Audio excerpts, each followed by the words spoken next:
Va para atrás, va para atrás. Que ayer fue primera fila. Compañero, compañera, compañera, compañero, compañera. A ver si se. Adelante. Ahí, contigo. Sí, ahí tú ya tienes el micrófono, ¿sí? ¿O no pediste? ¿Sí pediste la palabra? Adelante. Presidente, buenos días, secretarios, subsecretario. Manuel López de Sol Quintana Roo, Sol Yucatán y La Opinión de México. Presidente, tenemos información de que en Quintana Roo y en Yucatán hay por lo menos 42 organizaciones civiles que se oponen a la construcción del Tren Maya con el pretexto de defender el medio ambiente y la fauna. Sin embargo, hemos detectado que se trata de una serie de políticos y empresarios que están defendiendo donativos millonarios. Voy a presentarle a 4 de los empresarios involucrados. El primero es Ernesto Zedillo, hijo del presidente, Romárico Arroyo Marroquín, exsecretario de Agricultura de Ernesto Zedillo, Eduardo Solís Precia, dueño de la empresa ABC y quien recientemente fue vinculado a proceso por los delitos de robo, despojo y delitos en materia ambiental. Y el cuarto, Eduardo Albor Villanueva, director de Dolphin Discovery, un empresario quintanarroense que ha tratado de evadir al fisco mexicano llevando su dinero a paraísos fiscales en las Islas Caimán, Islas Vírgenes Británicas, República Dominicana y Belice.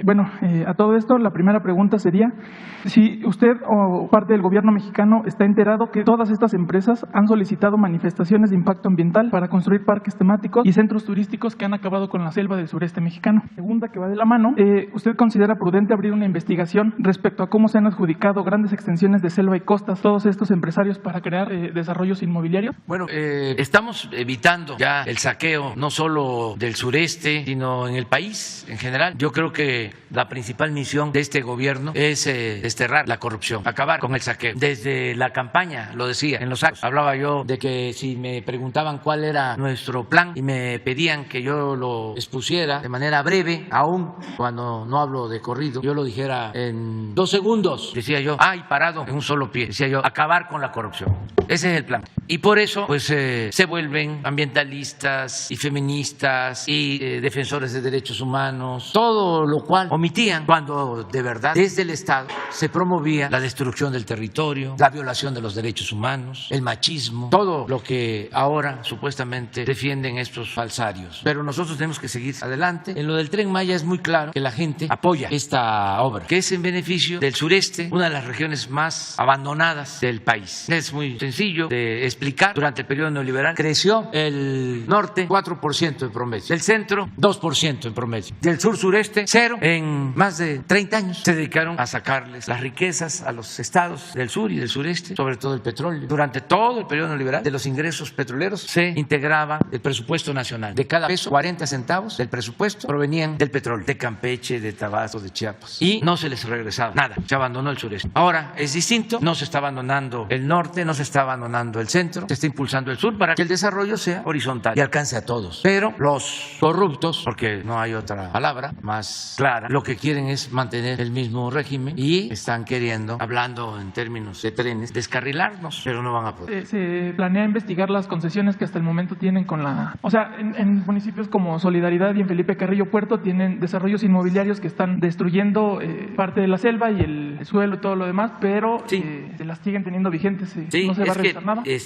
Toda esa región fue tomada. Yo les comentaba de que Quintana Roo tiene que ver con una decisión de Porfirio Díaz para entregar grandes extensiones de tierras a sus allegados. Quintana Roo pertenecía territorio a Yucatán y con Porfirio Díaz se creó un nuevo territorio con las tierras de Yucatán. No dijeron nada los hacendados yucatecos porque ellos estaban siendo beneficiados con el auge del Enequén y Porfirio Díaz les permitía tener esclavos y por eso fue el progreso de Yucatán. Ese es el origen del Paseo Montejo, de las casas muy lujosas del Paseo Montejo, eran de hacendados. De ahí viene lo de la casta divina de Yucatán. Entonces, pues no les interesaba que la mitad del estado de Yucatán pasara a formar parte del territorio de Quintana Roo, porque además no estaba habitado o estaba habitado por comunidades mayas y no era mucha la población. Entonces, un hijo de Bernardo Reyes, un hermano del gran escritor Alfonso Reyes, tenía una gran extensión allá en Quintana Roo, entregada por Porfirio Díaz. Y ya también conocer de que la isla de Cozumel fue entregada al hermano del maestro Justo Sierra. Entonces, así se entregó.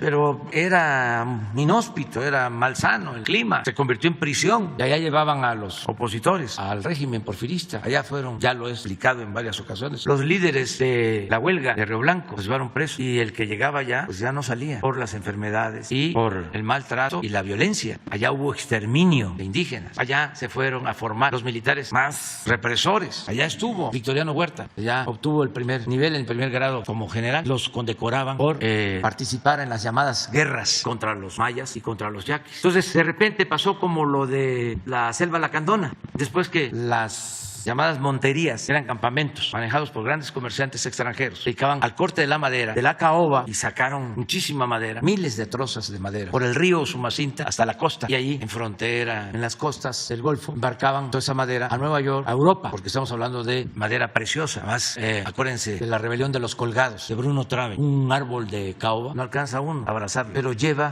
su desarrollo 40, 50, 100 años. Entonces había también esclavitud en las monterías, el famoso engaño. Se llevaban gente engañada a las monterías que les iban a pagar bien y ya no podían salir. Entonces, la Lacandona, después de la revolución, como Quintana Roo, se quedan sin actividad. Todo lo que tenía de auge el río Usumacinta, la parte alta de Chiapas, límites con Guatemala, era como la gran avenida para el traslado de madera, para las comunicaciones. Son grandes embarcaciones hechas de esos árboles ahuecados, eran las canoas, cayucos. Entonces, todo eso se abandona. Pasa lo mismo en Quintana Roo y de repente viene un auge nuevo. En el caso de la Lacandona, hablaba yo de que va repoblándose de nuevo la selva, van creciendo de nuevo los árboles de caoba y viene otro plan para desmonte, para tala de caoba. Y es cuando se creó una empresa en Palenque que se llamaba Triplay de Palenque y sacaban de los árboles el triplay. Eso en los años 70. Casi al mismo tiempo empieza el auge en Quintana Roo, el auge turístico. Y bueno, los primeros que se benefician pues son los políticos y la gente allegada al poder. Se quedan con grandes extensiones.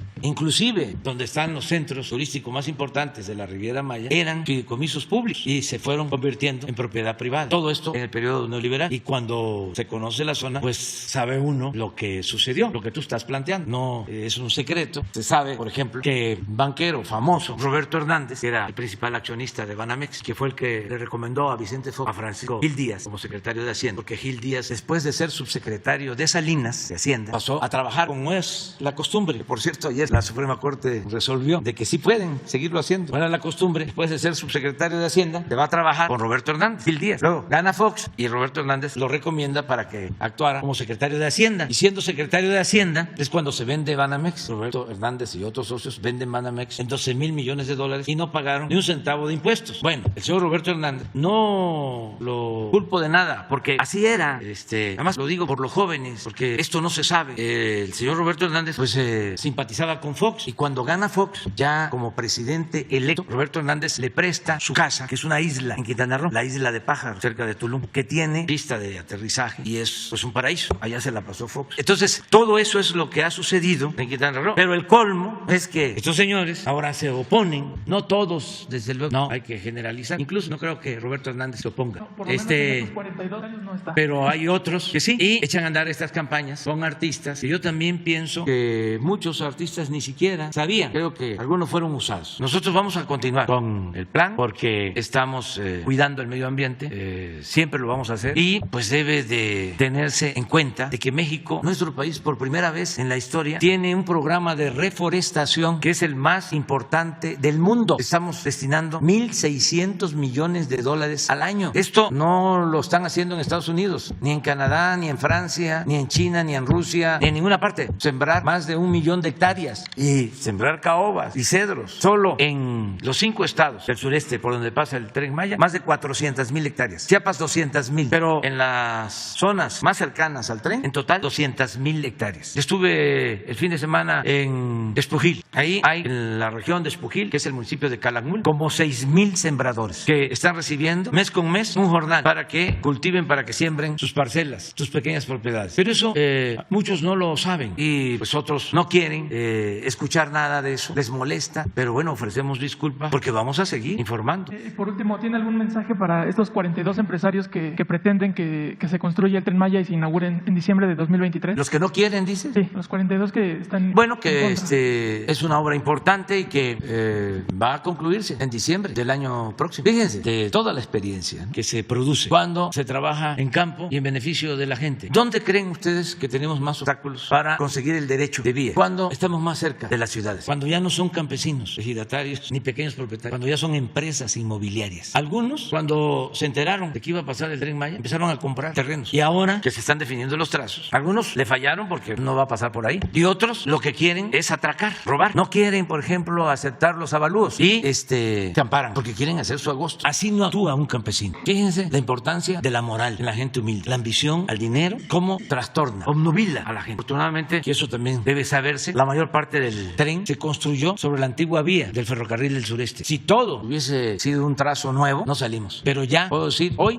que debemos de tener pendiente de liberación del derecho de vía de los 1.500 kilómetros como 30 hectáreas, como 30 kilómetros, como un 2%. Ya está todo. Y muchas gracias de todo corazón a las comunidades, a los ejidos. Y ojalá y recapaciten los que están pensando que van a ponernos contra la pared, que como faltan esos pequeños tramos, nos van a chantajear y les vamos a dar todo el dinero que piden. Que no se hagan ilusiones, porque antes no se recurría a la expropiación pública, porque para el neoliberal era un sacrilegio poner por delante el interés público. Para nosotros no, por encima del interés particular o de grupo está el interés general, el interés de la nación, el interés público. Entonces nos vamos a procedimientos legales. Y también algunos piensan, como les falta poco tiempo y como estos juicios los hacen muy largos, con tácticas dilatorias de abogados huizacheros, piensan que va a ser indispensable el que nos dobleguemos. Pues no, porque aquí vamos a estar pidiéndole al Poder Judicial que resuelvan pronto y que actúen, que la justicia tiene que ser pronta, expedita. Entonces todo esto es lo relacionado con el Tren Maya y sí, pues son intereses, hay dinero para promover estos grupos. Algunos son de verdad ambientalistas,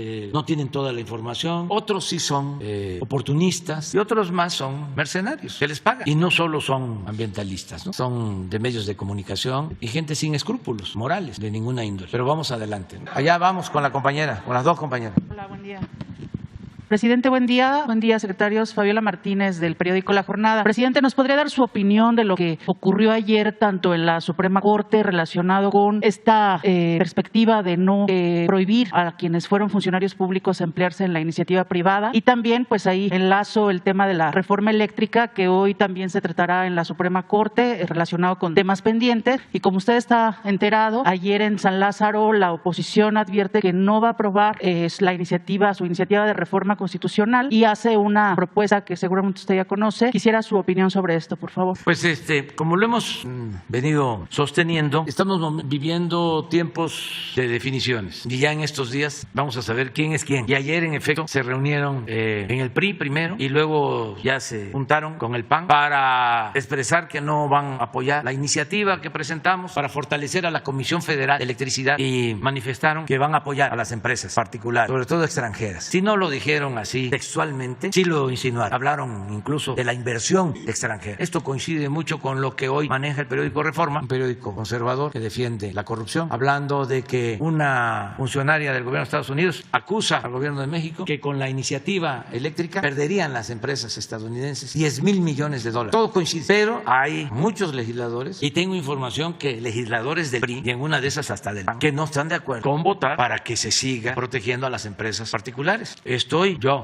confiando en que van a votar libremente y se van a rebelar. Y llamo a eso, a que se rebelen, para que sean auténticos representantes populares y no empleados de grupos de intereses creados, que no sean traidores a la patria, que se rebelen, que tengan la arrogancia de sentirse libres, que la libertad no se implora, la libertad se conquista, que no olviden lo que comentó en una ocasión Jorge Luis Borges. Le preguntaron: usted, maestro, que ha escrito los mejores ensayos, los mejores poemas, que es de los intelectuales más lúcidos, no solo de Argentina, de América Latina, del mundo, ¿qué le gustaría llevarse cuando muera a su tumba? ¿Qué le gustaría llevarse de todo lo que ha creado y de lo que ha vivido? Y contestó: esos pequeños momentos en que viví con arrojo. Eso es la vida. Entonces todavía esto está comenzando. Arriba se pusieron de acuerdo, bueno, pues eso lo resuelven con cenas y con comidas y en una de esas hasta en embajadas o con las cúpulas del poder económico. Pero eso es allá, en la élite, en lo más alto del poder económico, del poder político. Pero falta ver qué piensan y todos los legisladores qué opinan. Y yo llamo también a que la gente esté pendiente, porque se van a abrir debates en la Cámara de Diputados. Seguramente esos debates se van a transmitir por televisión, por radio, y hay que ver quién defiende a las empresas, porque esto ya ha sucedido en otros tiempos. El PRI y el PAN se pusieron de acuerdo cuando todavía tenían engañada a la gente de que eran distintos y votaron por el FOBAPROA para convertir las deudas privadas en deuda pública, y todavía existe esa enorme deuda. También para los jóvenes, en ese tiempo era presidente Zedillo. Desde que entró tuvo que enfrentar una crisis económica, esa no externa, no original, originada en el extranjero, como la crisis económica que se origina por la pandemia o la crisis económica que ahora también se origina por la guerra en Ucrania. Y no, esa crisis económica se originó por el mal manejo de la economía durante el gobierno de Salinas, y además de entregar bienes de la nación a particulares, a sus allegados, empresas, bancos, manejaron muy mal la economía. Entonces termina Salinas, le entrega a Zedillo y se desploma la economía nacional. Zedillo decía entonces que le habían dejado la economía prendida de alfileres, y Salinas contestaba de que sí, pero que él había quitado los alfileres. Zedillo. El caso es que se viene la crisis, y la receta ante la crisis es rescatar a los de arriba, con la idea peregrina de que si se salvaba a los de arriba, se iba a apoyar a los de abajo. Entonces así surge el plan para destinar dinero público y rescatar a bancos que, como ya vimos, después de que fueron rescatados con dinero público, los vendieron a extranjeros, pero la deuda, lo que costó ese rescate, le quedó al pueblo. Cuando hacen la primera evaluación de cuánto iba a costar el rescate, está en un informe de Zedillo, creo que en el segundo informe, pero eso ya es tarea para los jóvenes. Presidente, Él dice que el rescate iba a costar 125,000 millones de pesos. ¿Y saben cuánto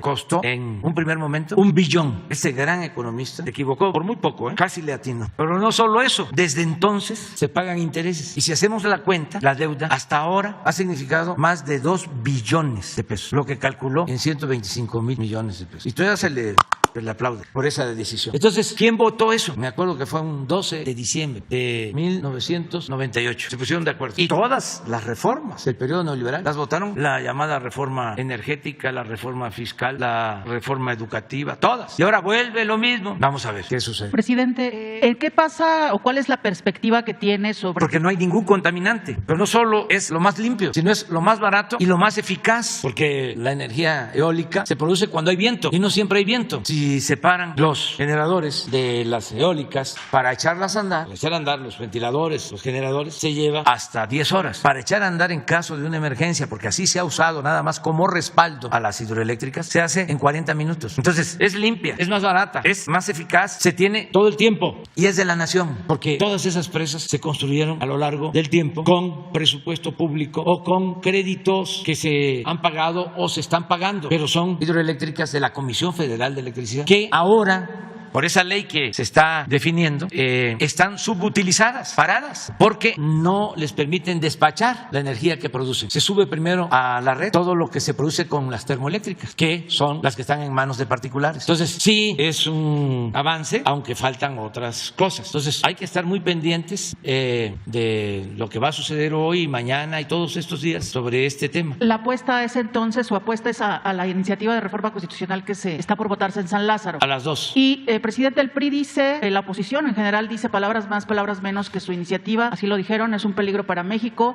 y que se van a fregar, viéndolo con otras palabras, a Morena. Algo así como Palenque, ¿no? Algo así. ¿Qué opina de estas expresiones, presidente?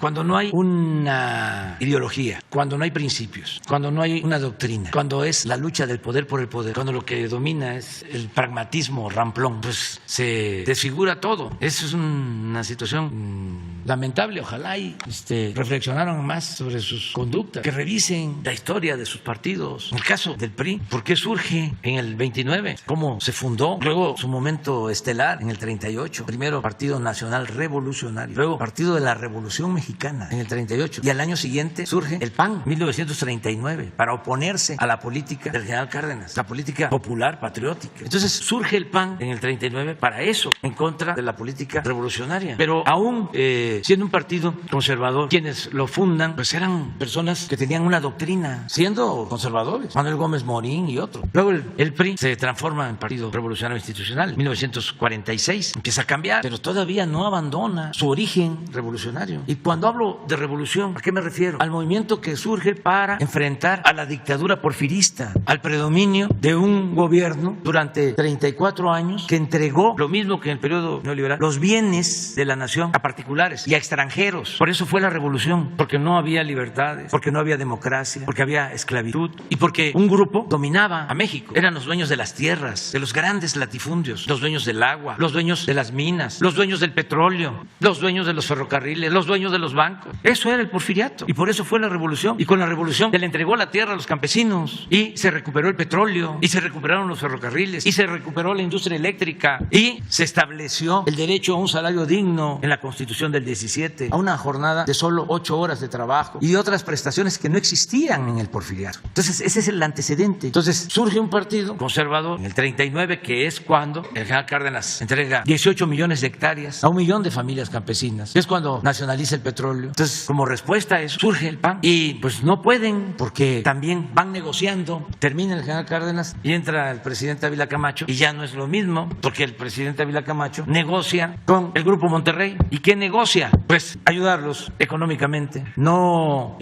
cobrarles impuestos. ¿Se entienden? Entonces hablaba yo de que luego el PRI se transforma en 1946 y viene Salinas en el 88 y ya se da la fusión. Pero aún así se ocultaba, porque decía el PAN, es que estamos con Salinas porque está aplicando nuestro programa. Y hasta cierto punto era cierto. ¿Cuál era su programa? Regresar los bienes de la nación, los bienes que había entregado el movimiento revolucionario al pueblo, a particulares. Por eso neoliberalismo es neoporfirismo. Es una política que ya se aplicó y se volvió a imponer 36 años. Y pues hay esta coincidencia. Pero entonces, tanto unos como otros deberían de hacer un análisis crítico, porque imagínense si resucitara el general Cárdenas o Adolfo López Mateo o el mismo Manuel Gómez Morín, viendo que son uno solo. Y por eso qué bueno que logramos, con la participación de millones de mexicanos, construir esta nueva opción, este nuevo proyecto que estamos llevando a cabo. Porque si no, no habría, ayer lo dije, la única posibilidad que tenía el país para salir, sobre todo la gente humilde, la gente pobre, era la transformación. Si continuaba lo mismo, era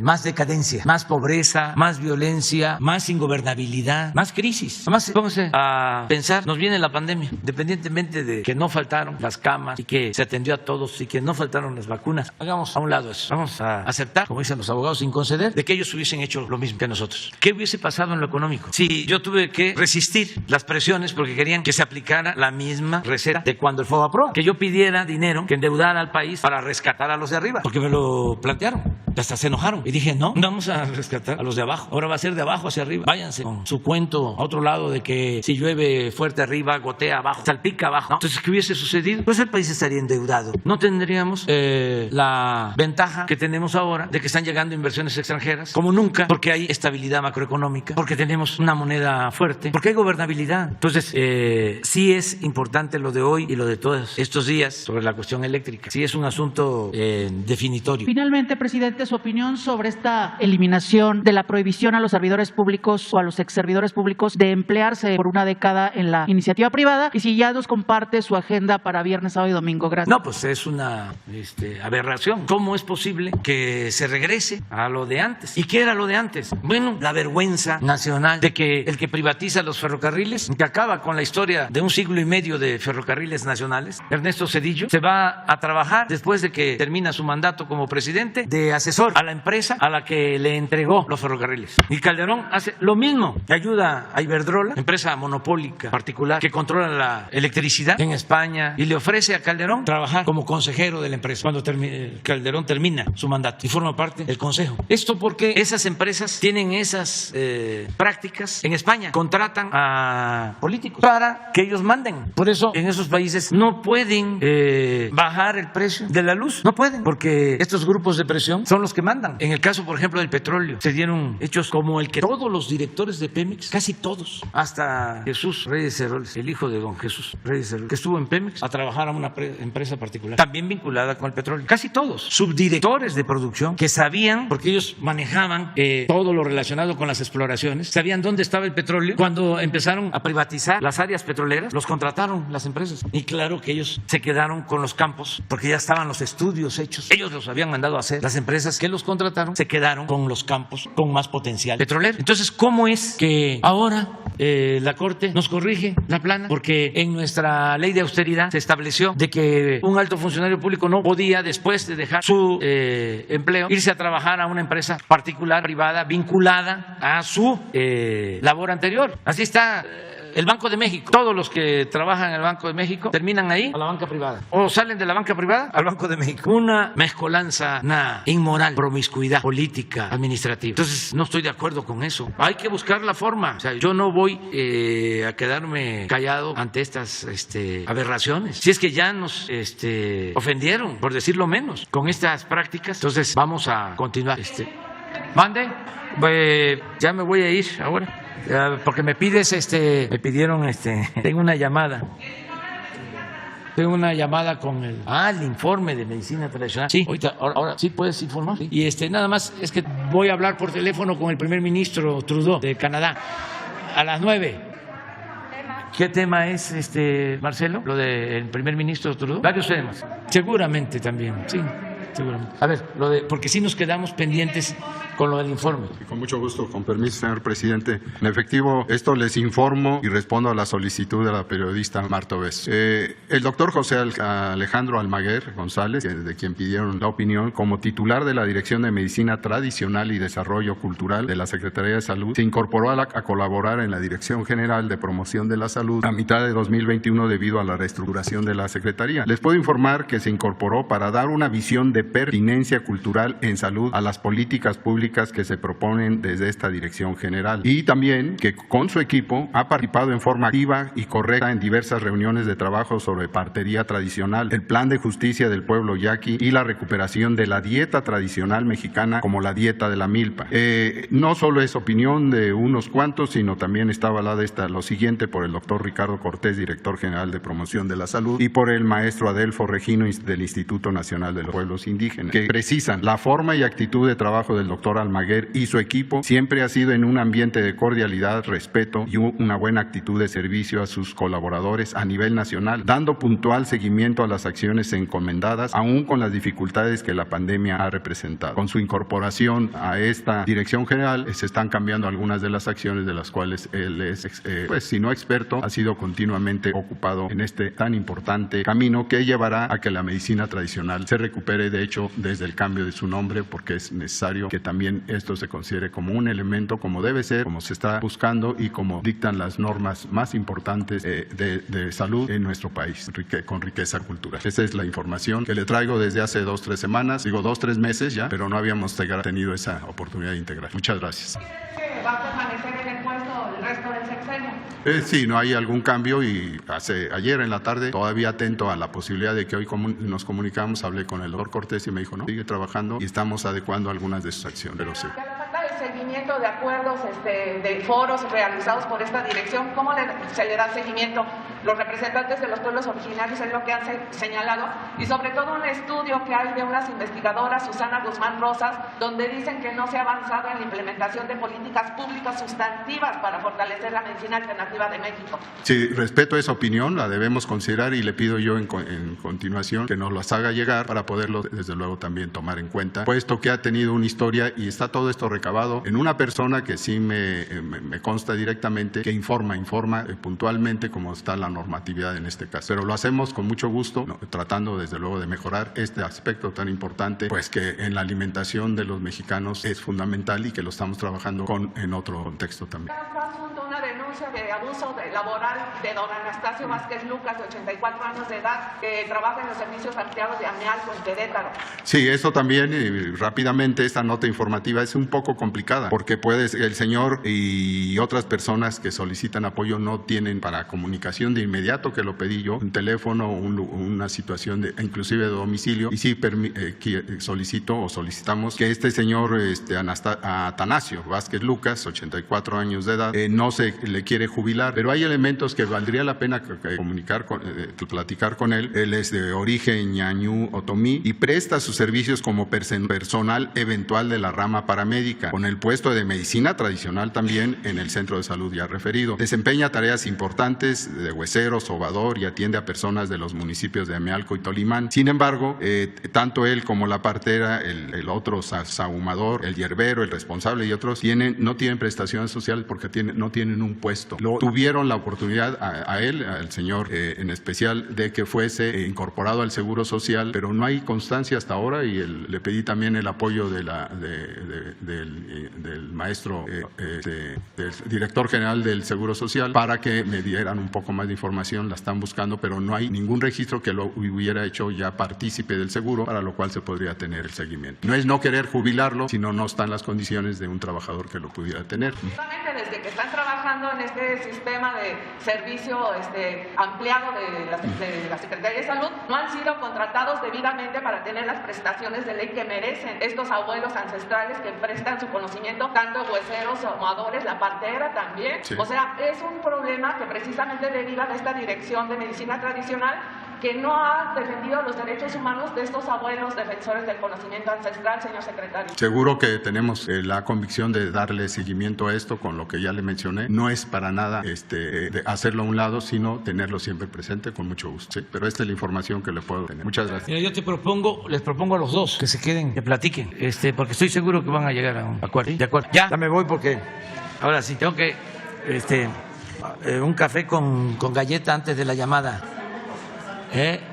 Chopeado, café con leche. Sí, él la pidió. Y es muy buena la relación con el gobierno de Canadá como con el gobierno de Estados Unidos y vamos a conversar con él.